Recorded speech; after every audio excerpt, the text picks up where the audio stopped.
આ દિવ્ય સભામાં બિરાજતા પૂર્ણ પુરુષોત્તમ સ્વામિનારાયણ ભગવાન, તેમના મહા અનાદિ મુક્તરાજ પરમ પૂજ્ય બાપાશ્રી, ગુરુવર્ય અનાદિ મુક્તરાજ પરમ પૂજ્ય મામાશ્રી, અનાદિ મુક્તરાજ પરમ પૂજ્ય માસીબાના ચરણોમાં કોટી કોટી વંદન. આ સભામાં બિરાજતી દરેક મુક્તોને મારા ઘણા હેતથી જય સ્વામિનારાયણ. સ્વામિનારાયણ હરિ. વચનામૃત પંચાળાનું બીજું, સાંખ્ય શાસ્ત્ર અને યોગ શાસ્ત્રના સિદ્ધાંત ને તેની સમાલોચના. સ્વામિનારાયણ હરે સંવત 1877 ફાગણ સુધી 7મ દિવસ ગામસિંહ પંચાળા મધ્યે ઝીણાભાઈના દરબારમાં ઓટા ઉપર ઢોલિયો ઢાળ્યો હતો. તે પર શ્રીજી મહારાજ બિરાજમાન હતા ને ધોળો ફેટો મસ્તક પર બાંધ્યો હતો તથા ધોળો કેશ પહેર્યો હતો તથા ધોળી પસેડી ઓઢી હતી અને પરમહંસની સભા તથા તેદેશના હરિભક્તની સભા ભરાઈને શ્રીજી મહારાજના મુખારવિંદની આગળ બેઠી હતી. પછી શ્રીજી મહારાજ બોલ્યા છે, મોક્ષ ધર્મનું પુસ્તક મગાવો તો સાંખ્યના અધ્યાયની તથા યોગના અધ્યાયની કથા કરાવી. એ વચનને સાંભળીને પુસ્તક મંગાવ્યું. પછી નિત્યાનંદ સ્વામીએ કથા કરવાનો આરંભ કર્યો. પછી શ્રીજી મહારાજ બોલ્યા છે, જે યોગ વાળા છે તે 25માં જીવ ઈશ્વરને કહે છે ને 26માં પરમાત્માને કહે છે, અને સાંખ્ય વાળા છે તે 24 તત્વને અવાંતર જીવ ઈશ્વરને કહીને 25માં પરમાત્માને કહે છે. તેમાં જે યોગ વાળા છે તેનો એમ મત છે, જે સૂજે એવો આત્મા અનાત્માનો વિચાર કરો, સાધન કરો, પણ પ્રત્યક્ષ ભગવાનના આશ્રય વિના મોક્ષ ન થાય. અને શાંખ વાળાનો એમ મત છે, જે સર્વે દેવ મનુષ્ય આદિકની જે ગતિઓ તેને જાણીને ને વિષયને વિશે વૈરાગ્યને પામીને 3 દેહ થકી પર એવો જે આત્મા તેને જાણે ત્યારે મુક્ત થાય. અને એ 2 પ્રકારના જે મત છે તેને પોતપોતાના મતમાં જે દૂષણ છે તેના નિવારણને અર્થે યુક્તિનું ગ્રહણ કરવું. તેમાં યોગ મતમાં એ દૂષણ છે, જે જીવને 25મો કહ્યો તથા ઈશ્વરને 25મો કહ્યો ને જીવનો 24 તત્વનો દેહ કહ્યો ને ઈશ્વરનો પણ 24 તત્વનો દેહ કહ્યો. માટે એ બેને વિશે તુલ્ય ભાવ આવી જાય. જે સ્થૂળ ને વિરાટ તે તુલ્ય છે તથા સૂક્ષ્મ અને સૂત્રાત્મા તે તુલ્ય છે ને કારણ અને અવ્યાકૃત તે તુલ્ય છે તથા જાગ્રત ને સ્થિતિ અવસ્થા તે તુલ્ય છે તથા સ્વપ્ન અને ઉત્પત્તિ અવસ્થા તે તુલ્ય છે તથા સુષુપ્ત ને પ્રલય અવસ્થા તે તુલ્ય છે. અને વિશ્વ તૈજસ ને પ્રાજ્ઞ ને વિષ્ણુ બ્રહ્મા ને શિવ તે તુલ્ય છે. એમ સમજીને 26માને ભજે છે. એવી રીતે જીવ ઈશ્વરને વિશે જે તુલ્ય ભાવરૂપ દોષ છે તેને ટાળવાને અર્થે કોઈ મોટા પાસેથી યુક્તિ શીખવી. જે ઈશ્વરના દેહમાં જે પંચભૂત રહ્યા છે તેની મહાભૂત એવી સંજ્ઞા છે ને તે ભૂત સર્વે વ્યષ્ટિ દેહોને ધારી રહ્યા છે. અને જીવના દેહમાં જે પંચભૂત છે તે અલ્પ છે ને બીજાને ધારવાને સમર્થ નથી.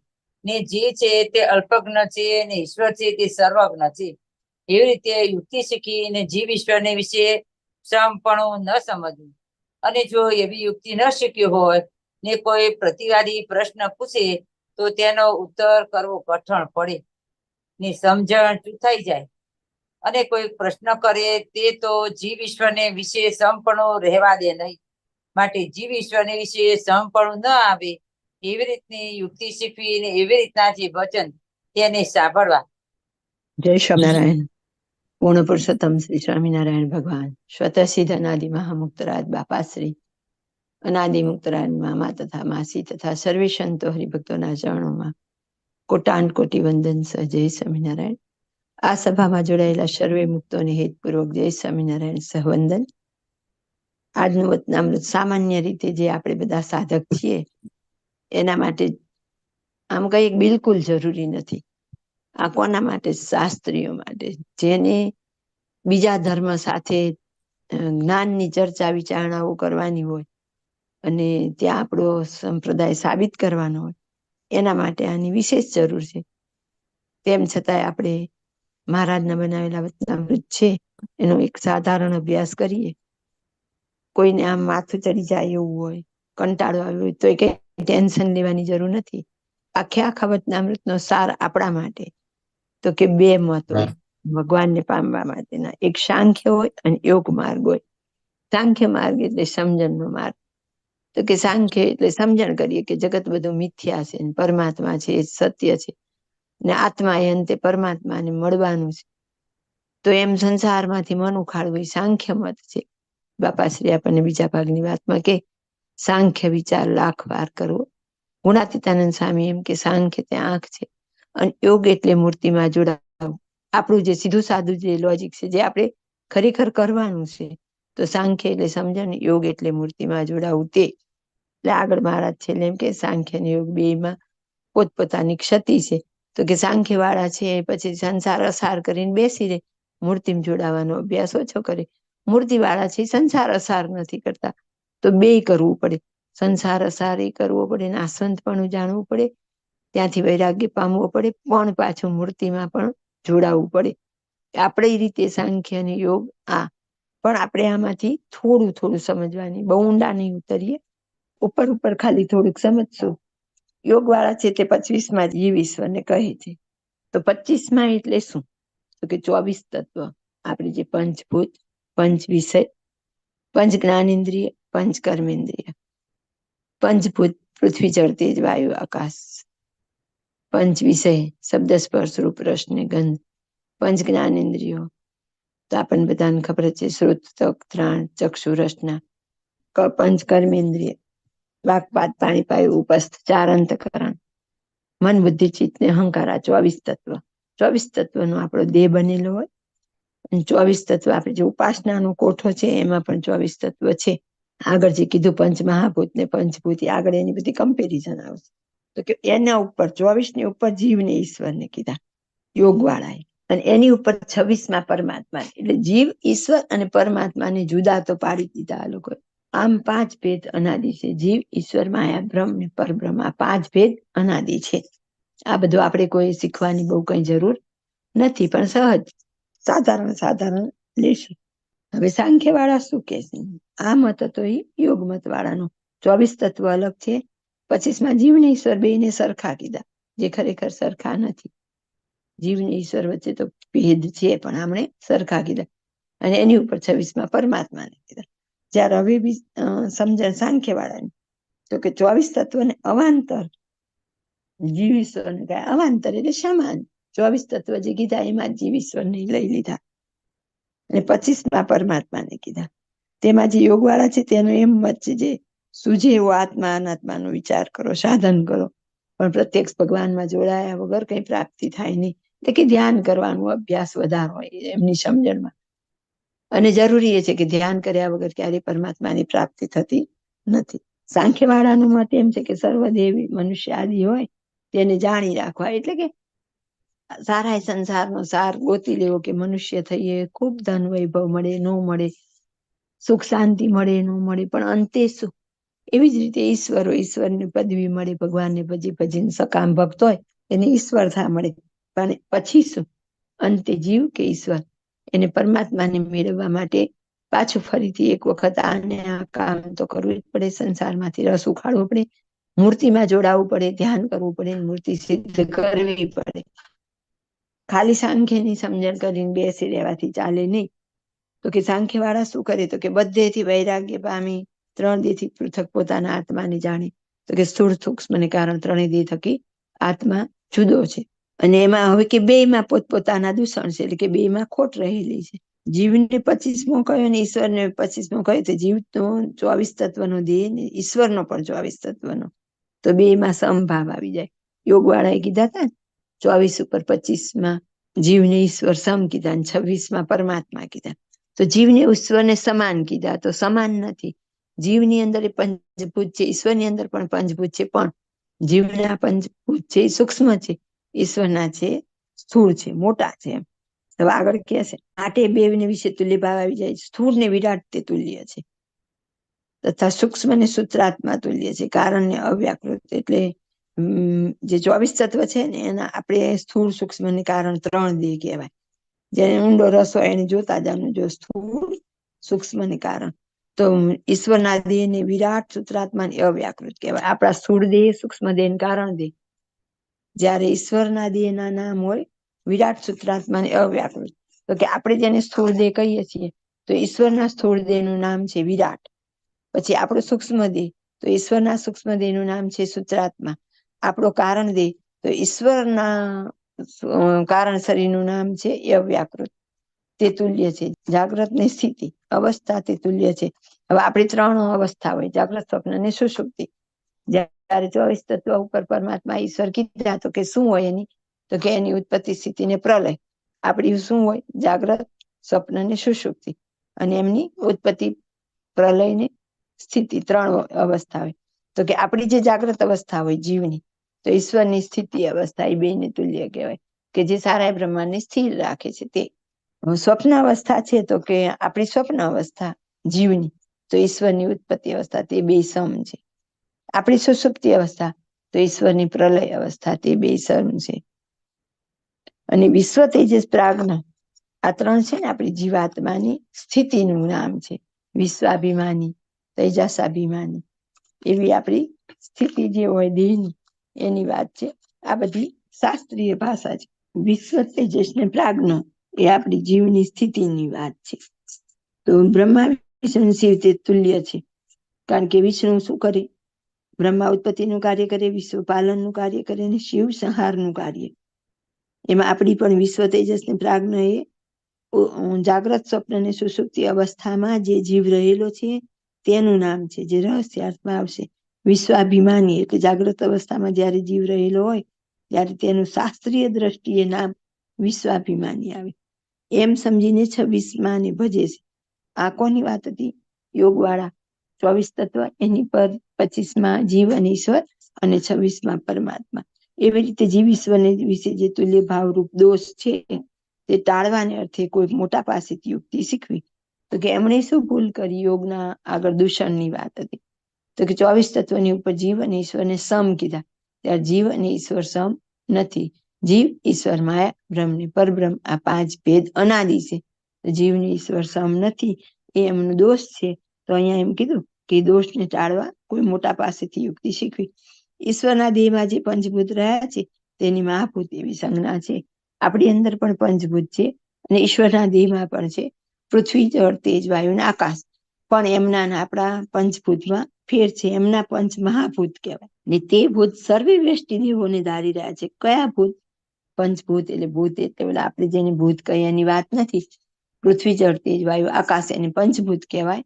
તો આ ઈશ્વરની અંદર રહેલા જે પંચ મહાભૂત છે એની વાત છે, કે તે સર્વે વ્યષ્ટિ દેહોને, એટલે આપણા બધા હોય ને એને વ્યષ્ટિ દેહ કહેવાય.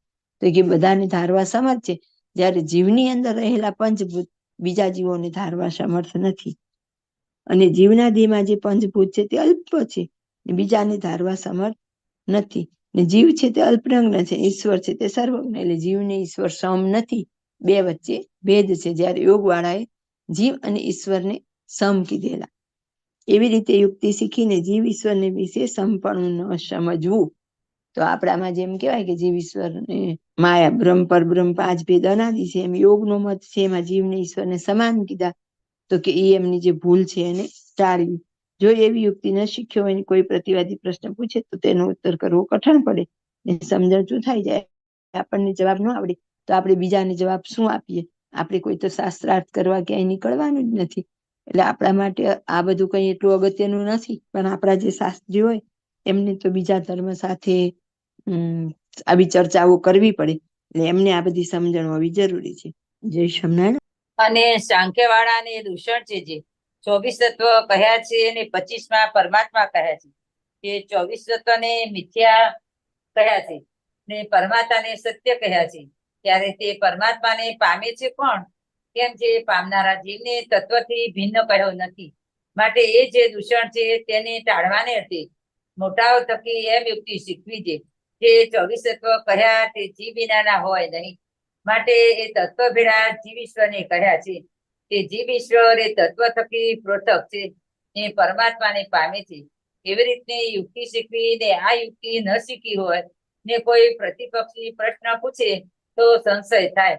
જે તત્વ તો મિથ્યા છે, ત્યારે તે પરમાત્માને પામ્યાને અર્થે બ્રહ્મચર્ય આદિ ધર્મ કયા છે, તથા શ્રવણ, મનન, નિધિધ્યાસ આદિ સાધન કહ્યા છે. તે શાને અર્થે કહ્યા છે? માટે તત્વના તદાત્મકપણાને પામ્યા જે જીવ ઈશ્વર તેને તત્વ રૂપે કરીને કહ્યા છે. તે તત્વ થકી અતિ વિલક્ષણ છે. તે પરમાત્માને પામે છે ઇત્યાદિ જે યુક્તિઓ તેને મોટા સંત થકી સાંખ્યવાળાને શીખવી. જય સ્વામિનારાયણ. પહેલામાં આપણને યોગ વાળાનું દૂષણ બતાવ્યું. હવે આપણને સાંખ્ય મતમાં જે ખામી છે બતાવે છે. તો કે એમાં શું ખામી? તો કે 24 તત્વ કયા છે અને 25માં પરમાત્મા કીધા. ઓલામાં 24 તત્વ, પછી 25માં જીવ ઈશ્વર સમ કીધા અને 26માં પરમાત્મા કીધા. સાંખ્ય મત વાળા શું કે 24 તત્વ ભેડા જ જીવ ઈશ્વરને કે અને 25માં પરમાત્મા કે. તો 24 તત્વ છે એ તો નાશવંત છે. તો જો એમાં જીવને ઈશ્વરને સમ ગણે તો પછી પરમાત્માને પામશે કોણ? જીવ ઈશ્વરે જો 24 તત્વ ભેગા જ હોય તો પછી નાશ પામે, તો જીવ ઈશ્વર પણ નાશ પામે. તો એમ અહીં આગળ એમ કે છે કે તો પછી પરમાત્માને પામે કોણ? 24 તત્વને મિથ્યા કયા છે ને પરમાત્માને સત્ય કયા? ત્યારે તે પરમાત્માને પામે છે કોણ? જીવ જો અસત્ય હોય, નાશવંત હોય, તો પછી પરમાત્માને પામશે કોણ? આપણે જેમ કહીએ છીએ કે જીવ કેવો છે? તો કે અછેદ અભેદ, એનો તો અંશ ન થાય એવો છે, એમ બળે નહીં, કપાય નહીં, એવો છે. તો પછી કે એનો ક્યારેય નાશ થતો નથી અને જીવ જ પરમાત્માને પામે. એટલે આગળ બધા જે સાધન કીધા છે તો કે આવા બધા કીધા સાધન ભગવાનને પામવાના, અને શ્રવણ મનનની જીજ્ઞાસા આદિ કીધું. તો જો જીવનો જ નાશ પામી જતો હોય તો પછી આ સાધન કરવાનું કે કંઈ દાખલો કરવાનો, કોઈ પ્રયત્ન કરવાની જરૂરત જ ક્યાં રહી? એટલે એમની શું ખોટ છે?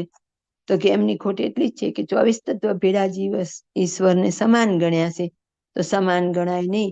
24 તત્વ થકી જીવ અને ઈશ્વર પૃથક છે. આટલી સાંખ્યવાળાની ગેરસમજણ છે. યોગવાળાની એટલી કે જીવને ઈશ્વરને સમ કીધા, તો જીવને ઈશ્વર સમ નથી. અને આમણે એમ કીધું કે 24 તત્વ નાશવંત છે, એની ભેગા જીવ પણ નાશવંત છે. એટલે અહીંયા એમ કીધું કે તો પછી પરમાત્માને પામે કોણ? આ બધું સાધન કરીએ છીએ. સાધન કરવાનો અર્થ શું? જો 24 તત્વ નાશવંત હોય અને જીવે નાશવંત હોય તો પરમાત્માને તો પામવાનો જ નથી જીવ. તો આપણને એવું નથી કીધું. જીવને કેવો કીધો છે? આપણને અવિનાશી કીધો છે, અખંડ કીધો છે. જીવ તો ક્યારેય કપાતો નથી, બળાતો નથી, સડતો નથી, કાંઈ થતું નથી. એટલે સાંખ્યવાળાની એ સમજણ છે કે 24 તત્વ ભેળો જીવને ગણાય નહીં. જય સ્વામિનારાયણ. અને યોગવાળા જે છે તે પ્રત્યક્ષ મૂર્તિ એવા જે મચ્છ, કચ્છ, વરા, નૃસિંહ, વામન, રામકૃષ્ણ આદિ ભગવાનના અવતાર તેને ધ્યાને કરીને મોક્ષ થાય એવી યુક્તિનું ગ્રહણ કરે છે. અને જે સાંખ્યવાળા છે તે છે તે યથોવાચો નિબંધ તે અપ્રાપ્ય મનસાસહ ઇત્યાદિ શ્રુતિ શાસ્ત્રે કરીને કહ્યું છે જે ભગવાનનું સ્વરૂપ તેને અનુભવે કરીને યથાર્થ જાણે ત્યારે મોક્ષ થાય એવી યુક્તિનું ગ્રહણ કરે છે. અને બે મત છે તે સારા છે અને મોટાએ માન્યા છે. એ બેનું યથાર્થ જો આચરણ કરે તો તે પરમ ગતિને પામે છે. અને એ બે મત છે તેમાં સાધન સરખા કહ્યા છે, પણ ઉપાસનાની જે રીત તે સરખી નથી, ઘણી પૃથક છે. એવી રીતે વાર્તા કરીને સ્થિતિ મહારાજ પરમહંસ તે બોલ્યા કે હવે તો કીર્તન ગાવ. પછી મુક્તાનંદ સ્વામી આદિત્ય પરમહંસ તે વાગીત્ર લઈ કીર્તન ગાવા લાગ્યા. જય સ્વામિનારાયણ. હવે જો બેયમાં કીધું કે બેયમાં મહારાજને આપણે મહારાજ શબ્દ બોલીએ, અહીં એવું કીધું કે અવતાર તેના ધાને કરીને મોક્ષ થાય. યોગવાળા છે, સાંખ્યવાળા એ શું શીખે, યોગવાળા શું શીખે? એમ તો કે યોગવાળા છે તે પ્રત્યક્ષ મૂર્તિ એવા બધા અવતારો, જે ધારો કે કોઈ મચ્છને માને છે તે એનું ધ્યાન કરે, કોઈ રામને માને છે રામનું ધ્યાન કરે. એટલે કે યોગ મત વાળા એમ કે છે કે જે તે પરમાત્માનું ધ્યાન કરી અને એને પમાય એમ. અને સાંખ્યવાળા છે એ શું કે? તો કે એને તો ખબર જ છે કે જગત આખું મિથ્યા છે, અને જ્યારે પરમેશ્વરનો યથાર્થ અનુભવ કરે, અનુભવ જ્ઞાન થાય ત્યારે કલ્યાણ થાય. તો કે મહારાજ કે બે મત છે તો સારા જ, યથાર્થ પાલન કરવામાં આવે કે હકીકતે જે એમણે કીધું છે એવી રીતે જો પાલન કરવામાં આવે તો જીવ પરમ ગતિને પામે. સાધન સરખા છે પણ કે ઉપાસના સરખી નથી. પછી પાછા મહારાજ ફરીથી આના ઉપર વિચાર કરી અને આપણને જણાવશે. જય સ્વામિનારાયણ. તે પછી વળી શ્રીજી મહારાજ બોલ્યા જે હવે કીર્તન રાખો. અને સાંખ્ય અને યોગ એ બેનો સિદ્ધાંત તમે કીર્તન કર્યા ત્યાં સુધી અમે વિચારે છે તે કહીએ તે સાંભળો. જે યોગવાળા છે તેને આત્યંતિક પ્રલયને વિશે જે અક્ષરધામમાં તેજોમય એવી દિવ્ય રૂપ ભગવાનની મૂર્તિ રહી છે તે ધ્યાન કરવા યોગ્ય છે. ને તેથી વરા પ્રકૃતિ પુરુષ રૂપ ભગવાન ધ્યાન કરવા યોગ્ય છે.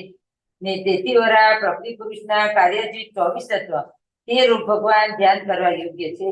ને તેથી વરા હિરણ્યગર્ભ ને તેથી વરા 24 તત્વથી ઉપજ્યો જે વિરાટ તે ધ્યાન કરવા યોગ્ય છે. અને તેથી વરા બ્રહ્મા વિષ્ણુ શિવ તથા પૃથ્વીને વિશે જે મત્સ્ય કૂર્મ ઋષિ બારા આદિ ભગવાનના અવતાર તથા શાળગ્રામ આદિ પ્રતિમાઓ એ સર્વે ધ્યાન કરવા યોગ્ય છે. યોગ વાળાનું તાત્પર્ય જણાવ્યું. જય સ્વામિનારાયણ.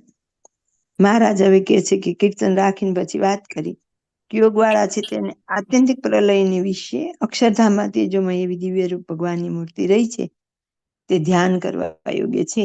જ્યારે આત્યંતિક પ્રલય થઈ જાય છે ત્યારે એક મહારાજ સિવાય બીજું કાંઈ જ રહેતું નથી, તો કે એક જ ધ્યાન કરવા યોગ્ય છે. પણ સ્પષ્ટ એમ કહેવાય નહીં એટલે આગળ પાછું એમ કીધું બધા દેવતાઓના નામ આપ્યા કે આ બધા પણ ધ્યાન કરવા યોગ્ય છે. પછી આગળ ધીમે ધીમે આપણને જે ઓરિજિનલ વાત છે એના ઉપર લઈ જશે, પણ અત્યારે એમ કીધું કે આ બધા ધ્યાન કરવા યોગ્ય છે. જય સ્વામિનારાયણ. પછી સાંખ્યનો વિચાર ઉપજ્યો ત્યારે તેણે એ આકાર માત્રનું નિરાકરણ કરી નાખ્યું ને એમ જણાવ્યું જે સર્વેના વિચારનો કરતો જે જીવ છે તે જેવો શુદ્ધ કોઈ નથી, માટે જીવનું ધ્યાન કરવું એ ઠીક છે. એવો જે સાંખ્યનો વિચાર તેને જોવાને અર્થે ફળી યોગનો વિચાર થયો. જે પરાત્પર એવા જે પુરુષોત્તમ ભગવાન તેનું એ પ્રકૃતિ પુરુષાદિક સર્વેને વિશે અન્વય પણ છે. માટે એ સર્વે ભગવાન જ છે અને દિવ્ય રૂપ છે ને સત્ય છે ને જે છે ને એ વાતને દ્રઢ કરવાની તે શ્રુતિ છે. એવી રીતનો યોગ માર્ગ છે તેને વિશે પ્રવૃત્તિઓ જે મુમુક્ષ તેને કોઈ વિઘ્ન નથી. શા માટે જે માર્ગ સ્થૂળ છે ને એને વિશે પ્રત્યક્ષ મૂર્તિ ભગવાનનો આલંબન છે તે સારું જેવો તેવો હોય તે પણ એ માર્ગે કરીને નિર્વિઘ્ન થકો મોક્ષને પામે છે. પણ એ માર્ગમાં એક દોષ છે. જય સ્વામિનારાયણ. સાંખ્યનો વિચાર કર્યો, યોગનો કરી દીધો પહેલા કે બધી જ મૂર્તિઓ છે અવતારો છે તે ધ્યાન કરવા યોગ્ય છે. સાંખ્ય વાળાએ શું વિચાર કર્યો તો કે સર્વથી શુદ્ધ તો જીવ છે, તો કે જીવનું ધ્યાન કરવું. સાંખ્ય વાળાએ જીવનું કીધું, યોગ વાળાએ ભગવાન અને ભગવાનના અવતારોનું કીધું. પછી વળી એમ કીધું, વળી મહારાજે છે ને યોગનો વિચાર કર્યો તો કે પરાત્પર એવા જે પુરુષોત્તમ ભગવાન તેનું એ પ્રકૃતિ પુરુષ આદિક સર્વને વિશે અન્વયપણું છે. પરાત્પર એવા જે પુરુષોત્તમ ભગવાન એટલે મહારાજ એનું પ્રકૃતિ પુરુષ એટલે કૃષ્ણ પ્રકૃતિ અને પુરુષ એ સર્વની વિશે અન્વયપણું છે. એટલે કે બધામાં મહારાજ પોતાના તેજની કિરણો દ્વારા પ્રવેશ કરી રહ્યા છે. મહારાજ પોતે વ્યતિરેક સ્વરૂપે એમાં નથી, માટે એ સર્વે ભગવાન જ છે ને દિવ્ય રૂપ છે ને સત્ય છે. તો કે એને ભગવાન કહેવાય, પણ કેવી રીતે છે તો કે મહારાજનું એમાં અન્વયપણે પ્રવેશ છે એટલે એ ભગવાન કહેવાય છે. ને વાતને દ્રઢ કરવાને અર્થે શ્રુતિ છે જે એવી રીતનો યોગ માર્ગ છે તેની વિશે પ્રવૃત્તિ મુમુક્ષ સુધી એની કોઈ વિઘ્ન નથી. જે એવી રીતે જાણે કે પ્રકૃતિ પુરુષ થકી લઈને જેટલા છે એ બધામાં મહારાજનો અન્વય સ્વરૂપે પ્રવેશ છે, પણ મહારાજ અને બે એક નથી, કે મહારાજ એમાં વ્યતિરેક પણ નથી. એવું જે સમજીને આગળ ભગવાનને ભજે તો એના માટે આ વાંધો નથી. પણ એમાં પાછું હવે આગળ એમ કીધું પણ એ માર્ગમાં એક દોષ છે. એટલે હવે આપણને સમજાવશે કે દોષ કયો રહેલો છે. જય સ્વામિનારાયણ. એ સર્વથી પર જે પુરુષોત્તમ ભગવાન તેને અને પ્રકૃતિ પુરુષ આદિકને અંશથી ભાવ આવી જાય છે કે ભગવાનના અંશ પ્રકૃતિ પુરુષ છે ને તેના અંશ હિરણ્ય ગર્ભ વિરાટ આદિક છે. એવી રીતે સમજાય તો મોટો દોષ આવે. કારણ કે ભગવાન અચ્યુત છે, નિરસન છે, નિર્વિકાર છે, અક્ષર છે, અખંડ છે. તેને વિશે જુત ભાવ આવે છે અને અંશથી ભાવ આવે છે. માટે એવો દોષ આવવા દેવો નહીં અને એમ સમજવું કે એ ભગવાન જેવા તો ભગવાન જ છે ને બીજા જે પ્રકૃતિ પુરુષ આદિ છે તે તો એના ભક્ત છે ને એનું ધ્યાન કરે છે, માટે ભગવાન રૂપ છે. જેમ કોઈ મોટા સંત હોય ને તે ભગવાનનું ધ્યાન કરતા હોય ને તેને ભગવાન રૂપ જાણે છે, તેમ એ પ્રકૃતિ પુરુષ આદિ પણ ભગવાન રૂપ છે. અને એ સર્વેથી પર જે પુરુષોત્તમ શ્રી કૃષ્ણ તે જ વાસુદેવ, સંકર્ષણ, પ્રદ્યુમન, અનિરુદ્ધ રૂપે થાય છે તથા રામકૃષ્ણ આદિ અવતારનું ગ્રહણ કરે છે. તે ધ્યાન કરવા યોગ્ય છે એમ સમજે તો એ યોગ માર્ગ તે અતિશય નિર્વિઘ્ન છે. ને શ્રેષ્ઠ છે. જય સ્વામિનારાયણ. હવે એક દોષ બતાવે છે આપણને. તો શું દોષ? સર્વથી પર જે પુરુષોત્તમ ભગવાન, સર્વથી પર પુરુષોત્તમ ભગવાન એટલે આપણા ભગવાન સ્વામિનારાયણ, બરાબર, પૂર્ણ પુરુષોત્તમ. તેને અને પ્રકૃતિ પુરુષ આદિકને અંશ અંશી ભાવ આવી જાય છે. કઈ રીતે? તો કે ભગવાનના અંશ પ્રકૃતિ પુરુષ છે, એટલે કે એક પછી નીચેના જે અવતાર છે એકબીજાના અંશ છે એવું સમજે. તો ખરેખર એવું નથી. અંશ અંશી ભાવ નથી. એને આધાર આધેય ભાવ કહેવાય, કાર્ય કારણ ભાવ કહેવાય, શરીર શરીરી ભાવ કહેવાય, નિયામક નિયામ્ય ભાવ કહેવાય, પણ બે અંશ અંશી ભાવ નથી. હવે આગળ ચોખવટ કરશે. એવી રીતે સમજાય તો મોટો દોષ આવે. કારણ જે ભગવાન અચ્યુત છે, નિરંશ છે, નિર્વિકાર છે, અક્ષર છે ને અખંડ છે, એને વિશે ચ્યુત ભાવ આવે, અંશંશી ભાવ આવે, એ દોષ આવવા દેવો નહીં. ભગવાન કેવા છે? તો કે જીવે અખંડ અવિનાશી ને એવો છે, તો ભગવાન પણ એવા જ છે, એમાંથી ચ્યુત ભાવ નથી. એટલે કે એનો અંશ થઈને કૃષ્ણ ભગવાન, પ્રકૃતિ પુરુષ કીધું એટલે કૃષ્ણ, પ્રધાન પુરુષ એટલે રામ, નીચે કીધા વૈરાજ પુરુષ, મહતત્વ, 24 તત્વ, બ્રહ્મા વિષ્ણુ શિવ, આ બધા કઈ એના અંશ અંશી નથી. તો શું કે એમ સમજવું એ ભગવાન જેવા તો ભગવાન જ છે. તો કે પૂર્ણ પુરુષોત્તમ સ્વામિનારાયણ ભગવાન જેવા તો બીજા કોઈ છે જ નહીં. એક મહારાજ જ છે. બીજા જે પ્રકૃતિ પુરુષ આદિ છે તે તો એના ભક્ત છે. જો અંશ અંશી નથી પણ એના ભક્ત છે. પૂર્વે બીજા બ્રહ્માંડમાં પણ જેને ભગવાનને ભજેલા હોય, સ્વામિનારાયણ ભગવાનને, એનું ધ્યાન ભજન બધું જ કરેલું હોય, પણ જેવી જેવી ઈચ્છા થકી ભજ્યા હોય એવી એવી એને પ્રાપ્તિ થાય. કાર્યાનીના 10ના રહસ્યના 4થા પ્રશ્નમાં વાત સમજાવેલી છે. સકામ ભક્ત હોય તે બધા દેવ બને. તો મૂળ અક્ષર કોણ બને? તો કે બધું જ એને ધ્યાન કર્યું, નિયમ ધર્મ બધું જ પાડ્યું, ઉપાસના શુદ્ધિ કરી, પણ એની એક થોડીક જોવાની ઈચ્છા રહી ગઈ કે આ બ્રહ્માંડ કેમ થતા હશે. તો મહારાજ આપણને એમ કે છે એક મૂર્તિ સિવાય બીજું કાંઈ જોવા જાણવા કાંઈ ઈચ્છવું જ નહીં. તો એટલી એની ખોટ રહી ગઈ અને એને મહારાજે મૂળક્ષર બનાવી દીધા. તો અષ્ટાદીના વચનામૃતમાં કીધું કે એને ક્યાં સુધી પદવી સંભાળવાની? તો કે એક બ્રહ્માંડમાં જેટલા જીવ છે એટલી વખત બ્રહ્માંડ ઉત્પન્ન કરવાનું, ત્યાર પછી એની મુક્તિ થાય. તો એ બધા પણ બીજા બ્રહ્માંડમાં ભગવાનના ભક્ત જ હતા. એટલે એ સ્પષ્ટ કરી દીધું. જે આજે પણ આપણા સંપ્રદાયમાં બહુધા એવું બોલાય કે રામ શ્યામ ને ઘનશ્યામ એક, એને તો ખબર જ નથી સ્વામિનારાયણ શું છે. એક બોલનાર તો કેવડો મોટો દ્રોહ કરે છે. એટલે એમાં એનો વાંક નથી, કારણ કે એને હજી એ આવેલા હોય ગોલોકમાંથી ને એમાંથી, આપણે કહીએ છીએ ને ધામ ધામના વાસી અહીં બોલાવ્યા, એટલે એને હજી આગળનું જ્ઞાન ખબર જ નથી. પ્લસ એને પોતાના જ્ઞાનનું, જેમ અષ્ટલાલીના વચનામૃતમાં કીધેલું જ છે કે પોતે પોતાના જ જ્ઞાનને દ્રઢ પકડીને બેઠા. આગળ મૂર્તિમાંથી આવેલા કે ધામમાંથી આવેલા મુક્તો હોય એનો સમાગમ કરી, એને તો એવા સમજનારની પાત્રતા જ નથી. એને કદાચ કોઈ મોટા મુક્ત સમજાવે તો એના જીવમાં ઉતરે જ નહીં. આપણે તો કઈને અકારણ કૃપામાં આવી ગયા છે. એટલે આપણે સામાન્ય એક લેડીઝ છીએ તો આપણને મુક્તના વચનમાં એટલો બધો દ્રઢ વિશ્વાસ છે કે કોઈ કાળે આપણે બધાને એક માની શકીએ એવું જ નથી. એમ માની શકીએ એવું પણ નથી. અને કોઈ કે ને તો એને હજી આપણે ઉપરથી સાબિત કરી શકીએ કે બધા એક નથી. એટલે અહીંયા મહારાજ એમ કે છે કે પ્રકૃતિ પુરુષ આદિ છે તે તો એના ભક્ત છે. એટલે પૂર્વે ભક્ત હતા, પણ એને આવી ઈચ્છા હતી એટલે એને દેવની પદવી મળી. આખું ધીરજ આખ્યાન પૂરું કરી નિષ્કુળાનંદ સ્વામી છેલ્લે એક પદ મૂકે છે, આજ રે આનંદ મારા ઉરમાં. એમાં નિષ્કુળાનંદ સ્વામી એ જ કહેવા માંગે છે કે આ બધા જે ભક્તો થઈ ગયા મહાન, એમણે આટલો બધો દાખલો કર્યો. હરિશ્ચંદ્રની વાત છે, સીબી રાજાની વાત છે, જયદેવની વાત, કેટલા બધાના દ્રષ્ટાંત ધીરજ આખ્યાનમાં આપેલા, તોય પણ એમને પ્રાપ્તિ શું? તો કે એક સત્ય માટે હરિશ્ચંદ્ર વેચાઈ ગયા. એમ દરેક પોતાના એક વચનની ટેક માટે, પણ અંતે શું? એટલી બધી ત્યાગ વૈરાગ્ય અને ભાવના રાખીને એટલો બધો દાખલો કર્યા અને સમર્પણ કર્યા પછી પણ કઈ એનો આત્યંતિક મોક્ષ થઈ ગયો? મળીને સ્વર્ગ મળ્યું તો શું? તો કે અહીંયાથી તો પાછું એને આવવાનું જ. પાછું એને આપણા સંપ્રદાયમાં એક વખત આવી જ્ઞાન, ધ્યાન, ઉપાસના, આવા મોટા મુક્તોનો સમાગમ, આશરો, આ બધું શુદ્ધ કરી પછી એને મહારાજને પામવાના. તો આપણે તો એવો કોઈ દાખલો નથી કર્યો, આપણું એવું કોઈ સાધન પણ નથી, અને આપણે એટલી બધી જરૂર પણ નથી. પણ વિશ્વાસ, મોટાના વચનમાં વિશ્વાસ, પણ વિશ્વાસ એમને એમ નહીં આવતો, એ કૃપા વગર તો તો આપણને આ વાત એકદમ ઈઝી સમજાય છે. જ્યારે મહાન મહાન વિદ્વાનો મોટી મોટી પાછળ ડિગ્રી લગાડે ને અંતે બોલે છે રામ શ્યામ ઘનશ્યામ એક. જેને ખરેખર સમજાઈ જાય કે આ બે વચ્ચે તો આકાશ પાતાળનો ફેર છે, તો એ ક્યારેય બીજાની એને આમ લાંબા હાથ કરીને જય પણ બોલવાની જરૂર રહેતી નથી. અહીં ચોખ્ખું જ કહી દીધું, પ્રકૃતિ પુરુષ છે તે તો ભક્ત છે. તો ક્યાંથી રામ ને કૃષ્ણ સામનાળ એક થયા? અને રામ છે એ તો જીવ કોટીમાં આવે, કૃષ્ણ છે ઈશ્વર કોટીમાં આવે. બધાય કેવી રીતે એક હોય? પણ એમની ઉપર એટલી હજી કૃપા નથી, એમને એટલું સમજવું પણ નથી. અને આપણને એ સમજાઈ જાય કે અતિ ગહન રહસ્ય અહીંયા મહારાજે કહી દીધું. અને ઝીણાભાઈના દરબારમાં મહારાજ આ બધી વાત કરે છે. પંચાળામાં ઝીણાભાઈ દરબાર હતા, તેમ છતાં એમને ખોરી જાર ખાવા મળતી એવો સમય હતો.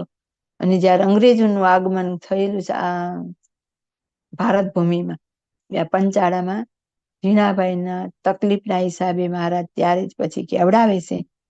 અને ત્યાંથી એનો જે મેઇન અધિકારી છે એ સૌથી પહેલા અંગ્રેજોને મોકલે છે. ત્યારે મહારાજ પંચાળામાં હતા. મહારાજે એક ભગતને લઈને મોકલેલા કાગળ કે એ લોકોને કહો પહેલા રાજકોટ જાય અને બાળકીઓને દૂધ પીતી કરવાનો રિવાજ છે તે બંધ કરાવે. પછી ધીમે ધીમે અહીં જે દૂષણ વધેલું એ દૂષણનો નિકાલ કરવા માટે જ અહીંયા મહારાજ લાવેલા. શ્રી હરિચરિત્ર ચિંતામણીમાં આનો ઉલ્લેખ છે. બીજા ઘણા બધા શાસ્ત્રમાં નાનો નાનો ઉલ્લેખ છે કે મહારાજેનું રાજ્ય ક્યાં સુધી, એને લાલ ટોપી વાળા કહેતા, એ બધા બદ્રિકાશ્રમના મુક્ત હતા. તો કે જ્યાં સુધી એ લોકો ધર્મના માર્ગે ચાલશે ત્યાં સુધી એનું રાજ્ય રહેશે. અને આપણને કાળુપુર મંદિરની જમીન અંગ્રેજોએ જ આપેલી છે, કારણ કે એ બદ્રિકાશ્રમવાસી મુક્તો હતા અને એમણે આ જમીન આપેલી છે. અને આજે પણ આપણી શિક્ષાપત્રી ત્યાં અંગ્રેજોના ત્યાં સંચવાયેલી છે. એટલે અધર્મનો નાશ કરવા માટે કે ને કાંટે કરીને કાંટાનો ત્યાગ કરવો, એમ અધર્મ બહુ વ્યાપી ગયેલો હતો. દૂધ પીતી બાળકીઓને દૂધ પીતી કરતા હતા, સતી પ્રથા હતી, કુરિવાજ વધી ગયા હતા, રાજાઓ બધા વ્યભિચારી નવડા રસ્તે ચડી ગયેલા. એટલે એટલા બધાનો સફાયો કરવા માટે અંગ્રેજને મહારાજ લાવેલા હોય. દરેકમાં કરતા મહારાજ જ હોય, પણ આપણને આ બધી ઊંડી ખબર હોતી નથી, એટલે આપણે સમજતા નથી. પણ આખા વચનામૃતનો જો મુખ્ય સાર હોય તો એ જ કે મહારાજ અને બીજા અવતાર એક નથી. અવતાર અવતાર છે ને મહારાજ એમના અવતારી છે. તે તો એના ભક્ત છે ને એનું ધ્યાન કરે છે. કોનું કરે છે? આ બધા તો મહારાજનું ધ્યાન કરે છે. ચોખ્ખું જ કીધું, માટે એ ભગવાન રૂપ છે. ભગવાન નથી પણ ભગવાન રૂપ છે. જેમ મહારાજે વચનામૃતમાં કીધું કે અમને લઈને તો આ મુક્તાનંદ સ્વામી આદિ સાધુને પણ ભગવાન કહેવાય. એમ ભગવાનને લઈને એટલે મહારાજને લઈને આ બધાને ભગવાન કહેવાય, પણ એ કે ભગવાન નથી. જેમ કોઈ મોટા સંત હોય તે ભગવાનનું ધ્યાન કરતા હોય તેને ભગવાન રૂપ જાણે છે, તેમ એ પ્રકૃતિ પુરુષ આદિ પણ ભગવાન રૂપ છે. એ સર્વેથી પર, તો કે આ બધા જ કરતા પર એટલે શ્રેષ્ઠ. પુરુષોત્તમ શ્રી કૃષ્ણ તે જ વાસુદેવ, શંકર, પ્રદ્યુમન અને અનિરુદ્ધ રૂપે થાય છે. અને રામકૃષ્ણ આદિનું અવતારનું ગ્રહણ કરે છે. તે ધ્યાન કરવા યોગ્ય છે. એમ સમજે તો તે યોગ માર્ગ તે અતિશય નિર્વિઘ્ન અને શ્રેષ્ઠ છે. એટલે કે યોગ માર્ગ વાળા એ શું સમજણ ગ્રહણ કરવાની? તો કે મહારાજ સર્વ અવતારના અવતારી છે, સર્વથી પૃથક છે, સર્વથી શ્રેષ્ઠ છે, સર્વ કારણના કારણ છે. એવું સમજી અને જો ભગવાનને ભજીએ તો જ આપણો ધ્યાન માર્ગ, યોગ માર્ગ શ્રેષ્ઠ છે. પણ જ્યાં સુધી બધાને સમજાય છે ત્યાં સુધી ઉપાસના શુદ્ધિ વગર કોઈ પ્રાપ્તિ થતી નથી. જય સ્વામિનારાયણ. એવી રીતે બે પ્રકારના જે વિચાર છે તે કોઈ જેવા મોટા પાસેથી શીખે ત્યારે આવડે, નહીં તો શાસ્ત્રને ભણે સાંભળે પણ આવડે નહીં. અને છે તો એમ જે પ્રથમ સાંખ્ય વિચારકને જે બ્રહ્મરૂપ થયું હોય તેને અર્થે યોગનો ઉપદેશ છે તે કહ્યું છે. જે એવી રીતે સાંખ્યવાળાને યોગની અપેક્ષા છે. જે શાંતવાળે વિચારે કરીને પોતાના આત્માથી વ્યતિરિક્ત જે કઈ 5 ઇન્દ્રિયો અને 4 અંતઃકરણે કરીને ભોગવવામાં આવે એવા વિષય ભોગ છે તેને અતિશય તુચ્છ જાણ્યા છે. માટે કોઈ પદાર્થને વિશે આશ્ચર્ય પામે નહીં તથા બંધાય નહીં. અને એને પાસે કોઈ આવીને એમ કહે કે આ પદાર્થ તો બહુ સૂડું છે, ત્યારે તેને એમ વિચારે જે ગમે તેવું સારું હશે, પણ ઇન્દ્રિય અંતઃકરણે કરીને ગ્રહણ કરવામાં આવે એવું હશે ને ઇન્દ્રિય અંતઃકરણના ગ્રહણમાં જે આવે તે તો અસત્ય છે, નાશવંત છે. એવી એ શાંતવાળાને દ્રઢ સમજણ રહે છે ને પોતાના આત્માને શુદ્ધ જાણે છે. એવો જે શાંખ્યવાળો તેને યોગ માર્ગે કરીને ભગવાનની જે ઉપાસના ધ્યાન ભક્તિ તે કરવા, અને એમ ન કરે તો એને વિશે અતિ ન્યૂનતા કહેવાય છે. જય સ્વામિનારાયણ. મેં સાંખ્યવાળાની વાત કરી કે સાંખ્યવાળા જગત આખાને નાશવંત મિથ્યા ને એવું જાણે છે, પણ એને પછી ભગવાનની મૂર્તિમાં જોડાવાની ખબર નથી. એટલે એ કહે છે કે બધું તુચ્છ જાણે છે, એમાંથી કોઈ પણ વસ્તુમાં બંધાતા નથી. તો એને શું કરવાની જરૂર છે? તો કે સાંખ્યવાળો તેને યોગ માર્ગે કરીને ભગવાનની ઉપાસના ધ્યાન ભક્તિ તે કરવા. એટલે સાંખ્યવાળામાં આ ખોટ છે, તો એને આ બધું કરવું, અને એમ ન કરે તો એને વિશે અતિ ન્યૂનતા કહેવાય. તો સાંખ્ય અને યોગ બે માં જે ખોટ હતી તે મહારાજે આપણને સમજાવી દીધી. આપણા મતે સાંખ્ય એટલે સંસારને અસાર સમજવો, નાશવંત જાણવો, એમાંથી ઉખડી, અને યોગ એટલે કે ભગવાનની મૂર્તિમાં જોડાવું, તે આપણા માટે સાંખ્ય અને યોગ. જય સ્વામિનારાયણ. એવી રીતે સાંખ્ય શાસ્ત્ર તથા યોગ શાસ્ત્ર એનો જે સનાતન સિદ્ધાંત છે તે અમે યથાર્થ વિચારીને કહ્યું છે. અને જે આધુનિક યુગ વાળા એ શાંખ વાળા છે, એમને તો બે માર્ગને બગાડી નાખ્યા છે. જે યોગ વાળા છે તે આકારનું સ્થાપન કરવા જાય છે, જ્યારે બીજા જીવના આકાર તથા બ્રહ્મા વિષ્ણુ શિવના આકાર તથા રામકૃષ્ણ આદિ અવતારના આકાર તે સર્વને તુલ્યપણે જાણે છે. અને શાંતિવાળા છે તે આકારનું ખંડન કરે છે. તે ભેળે તીર્થ વ્રત પ્રતિમા યમ નિયમ બ્રહ્મચર્ય આદિ ધર્મ બ્રહ્મા વિષ્ણુ શિવ તથા રામકૃષ્ણ આદિ અવતાર એ સર્વનું ખંડન કરે છે. માટે આધુનિક જે સાંખ્યવાળા ને યોગવાળા તે બે માર્ગને મૂકીને કુમાર્ગે ચાલ્યા છે, તે નારકી થાય છે. વચનાવ્રત પંચાળાનું બીજું. જય સ્વામિનારાયણ. મહારાજે આગળ થઈ ગયેલા સાંખ્ય અને યોગ માર્ગ બે માં જે ખામી હતી તે આપણને બતાવી દીધી, ને આપણને કહી દીધું કે આટલી ખામી કાઢી અને આપણે ભગવાન ભજવા. જય સ્વામિનારાયણ. રહસ્યાર્થ પ્રદીપિકા ટીકામાં કૃપા વાક્ય એક છે. તેમાં શ્રીજી મહારાજે કહ્યું છે કે યોગવાળા જીવ ઈશ્વરને સમ કહે છે, ને અક્ષરધામને વિશે રહ્યું એવું છે ભગવાનનું સ્વરૂપ તથા પ્રકૃતિ પુરુષાદિક તથા મત્સ્ય અવતાર તે સર્વેને ધ્યાન કરવા યોગ્ય કહે છે, ને એમાં અંશંશી ભાવ કલ્પે છે. એ દોષ છે. અને પ્રત્યક્ષ ભગવાનના આશ્રય કરીને મોક્ષ થાય એમ કહે છે, તેમણે જીવથી ઈશ્વરને ભિન્ન ને સર્વજ્ઞ સમજવા, ને પ્રકૃતિ પુરુષથી લઈને બ્રહ્મા વિષ્ણુ શિવ આદિ સર્વેને ભગવાનના ભક્તો સમજવા, ને અંશંશી ભાવ ટાળવો. અને આત્યંતિક પ્રલયને વિશે અક્ષરધામમાં પુરુષોત્તમ ભગવાન રહે છે, તે પૃથ્વીને વિશે પ્રગટ થાય તેમનું જ ધ્યાન કરવું.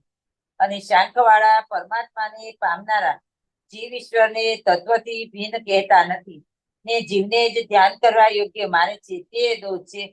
તેમણે તત્વથી જીવ ઈશ્વરને ભિન્ન સમજવા, અને પ્રકૃતિ પુરુષથી થયું તેને મિથ્યા કહેવું, ને ભગવાનના અવતારને સત્ય જાણવા.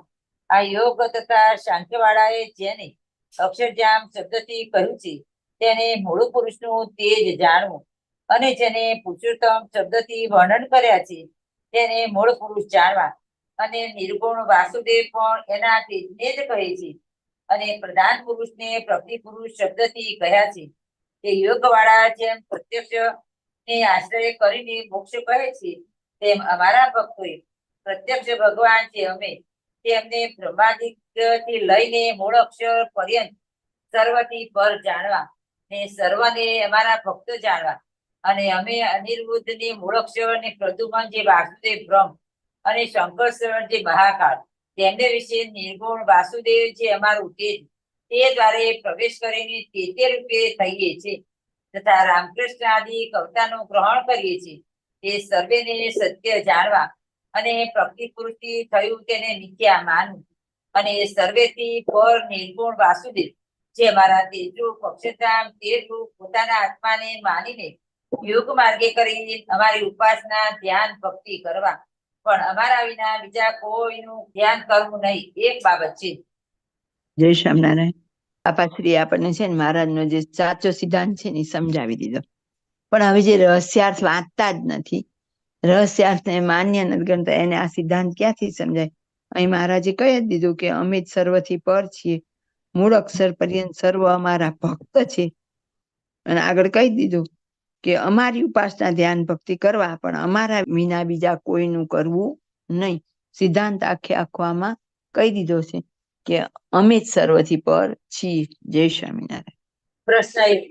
વિશ્વ, તૈજસ ને પ્રાજ્ઞ અને બ્રહ્મા, વિષ્ણુ ને શિવ તે તુલ્ય કયા, તે કેવી રીતે સમજવા? ઉત્તર 1. વૈરાગ પુરુષ પોતાના ઉપરી છે અનિરુદ્ધ, પ્રદ્યુમ્ન અને સંકર્ષણ થકી ઉત્પત્તિ, સ્થિતિ ને પ્રલય કરવાની સામર્થ્ય પામીને બ્રહ્મા પાસે ઉત્પત્તિ કરાવે છે. તે ઉત્પત્તિના અભિમાને કરીને બ્રહ્મા નામે કહેવાય છે. અને વિષ્ણુ પાસે સ્થિતિ કરાવે છે. તે સ્થિતિને અભિમાને કરીને વિષ્ણુ નામે કહેવાય છે. અને શિવ પાસે પ્રલય કરાવે છે. તે પ્રલયના અભિમાને કરીને શિવ નામે કહેવાય છે. તે ત્રણેય દેવો દ્વારે ઉત્પત્તિ, સ્થિતિ ને પ્રલય કરે છે. તે ક્રિયાના અભિમાને કરીને બ્રહ્મા, વિષ્ણુ ને શિવ નામે કહેવાય છે.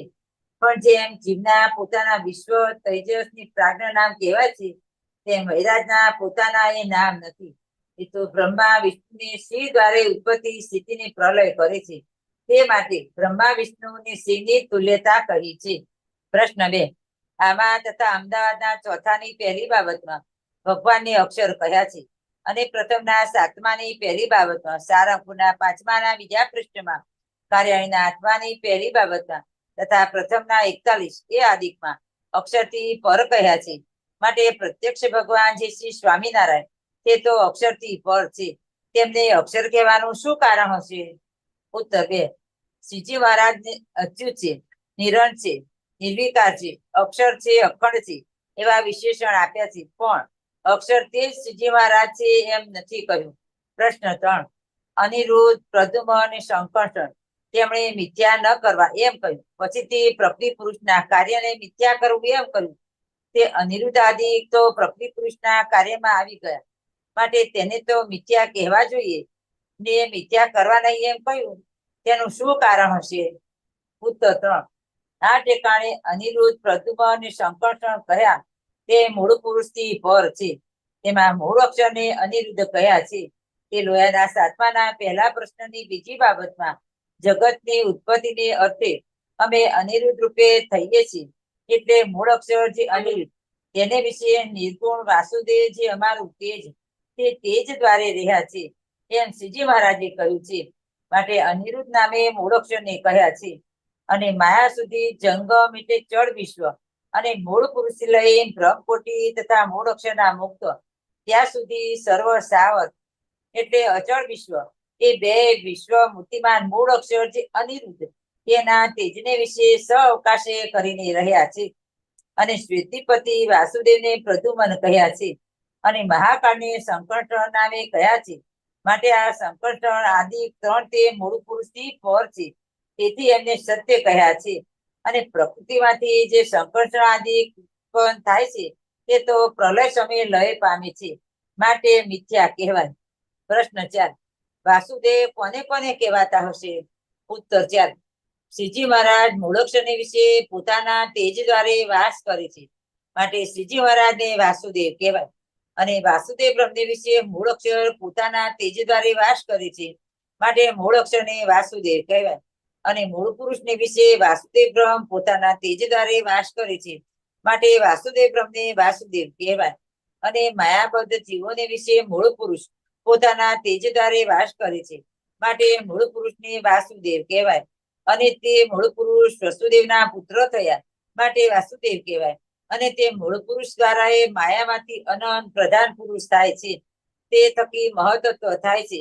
તે થકી રાજસ અહંકાર અનિરુદ્ધ, સાત્વિક અહંકાર પ્રદ્યુમ્ન, તામસ અહંકાર સંકર્ષણ એ 3 પ્રકારનો અહંકાર થાય છે. અને તેમાંથી 24 તત્વ થાય છે. ને તે થકી વિરાટ થાય છે. અને તે થકી બ્રહ્મા, વિષ્ણુ ને શિવ થાય છે. તે પ્રધાન પુરુષ, મહતત્વ, પ્રદ્યુમ્ન, વૈરાજ અને વિષ્ણુ તે પણ સૌના કાર્યમાં વાસ કરે છે, માટે તેમને પણ વાસુદેવ કહેવાય. અને મૂળ પુરુષ ને મૂળ માયાથી થઈ તે સૃષ્ટિને લોયાના 7માના પહેલા પ્રશ્નની બીજી બાબતમાં જંગમ એટલે પ્રલયમાં નાશ પામતી એવી જળ સૃષ્ટિ કહી છે. આ જળ વિશ્વના વાસુદેવ મૂળ પુરુષ છે. અને જે મહતત્વમાંથી અનિરુદ્ધાદિ થાય છે તે તથા મહતત્વ પ્રધાન પુરુષ તે સર્વે મહામાયાની વિશે લય પામે છે. અને મહામાયા મૂળ પુરુષમાં લય પામે છે. માટે મૂળ પુરુષ જે તે વાસુદેવ બ્રહ્મના બ્રહ્મપુર ધાન્ય વિશે વાસુદેવ બ્રહ્મને સમીપે રહે છે. પ્રશ્ન 5. પોતાના આત્માને સર્વેથી પૃથક શુદ્ધ બ્રહ્મરૂપ માનીને અમારા રૂપને સત્ય જાણીને અમારું ધ્યાન કરવું, એવો જે વિચાર તે તો અમ જેવા મોટા પાસેથી શીખે તો જ આવડે, પણ શાસ્ત્રને ભણવે સાંભળવે કરીને આવડે નહીં, એમ શ્રીજી મહારાજે કહ્યું. તે અમ જેવા મોટા કોને કહ્યા હશે? ઉત્તર 5. શ્રીજી મહારાજે પોતાના સાધારણપણાને પામેલા મુક્તને પોતા જેવા કહ્યા છે. માટે શ્રીજી મહારાજ તથા તેવા મુક્ત થકી જ આ વિચાર આવડે કે શ્રીજી મહારાજનું જ્ઞાન ધ્યાન ને કલ્યાણ થાય છે, પણ કેવળ શાસ્ત્ર થકી યથાર્થ સમજાતું નથી. ઇતિ રહસ્યાર્થ પ્રદીપિકા ટીકા સમાપ્ત. ઇતિ વચનામૃત પંચાળાનું બીજું થયું. સહજાનંદ સ્વામી મહારાજની જય. બાપા શ્રીની જય. સદગુરુ શ્રીની જય. સ્વામિનારાયણ ભગવાનની જય.